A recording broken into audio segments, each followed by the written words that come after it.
महाराष्ट्र राज्य माध्यमिक उच्च माध्यमिक शिक्षण मंडळातर्फे 8 मे रोजी इयत्ता 10वीचा ऑनलाईन निकाल जाहीर करण्यात आला।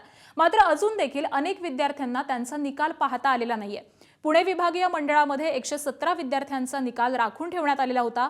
या विद्यार्थ्यांना मोबाईलवरून व्हॉट्सॲपवरती ऑफलाईन पद्धतीने निकाल सांगावा लागला आणि त्यामुळे राज्य मंडळातील कर्मचाऱ्यांना निकालाच्या दिवशी रात्री 12 वाजेपर्यंत कार्यालयामध्ये बसून काम करावं लागलं। कॉपी केस, परीक्षेदरम्यान गैरप्रकार आणि इतर कारणांमुळे विद्यार्थ्यांचा निकाल हा राखीव ठेवला जाऊ शकतो। मात्र कोणताही गैरप्रकार किंवा परीक्षेच्या नियमांचा भंग केलेला नसताना शेकडो विद्यार्थ्यांचा निकाल हा राज्य मंडळाने राखून ठेवला।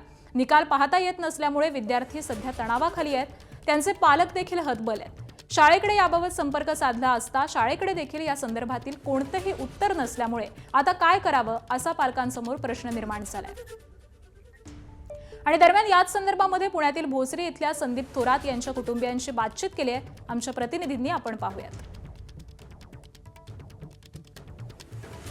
90% जास्त मार्क पडण्याची अपेक्षा आहे, त्यामुळे मी निकालाची आतुरतेने वाट पाहत आहे। 2 दिवस रिझल्ट न लागल्यामुळे मुग्धाचा हिरमोड झाला।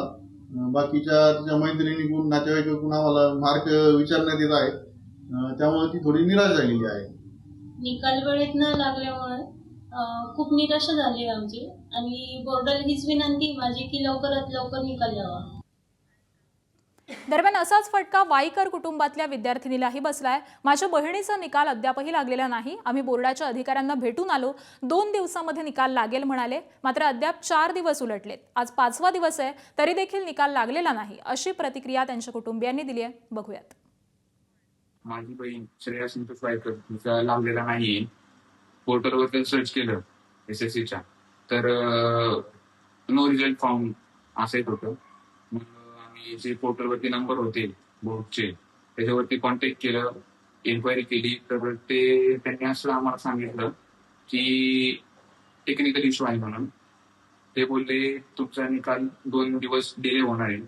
दुसऱ्या दिवशी बोर्डमध्ये गेलो शिवाजीनगरला, आमच्यासोबत आमच्या मॅडम पण होत्या, तुझ्या क्लासच्या होत्या। आम्ही तिथे गेलो, एन्क्वायरी केली, आम्ही दिवसभर तिथे थांबलो। त्यांनी आम्हाला खूप काही कारण दिली।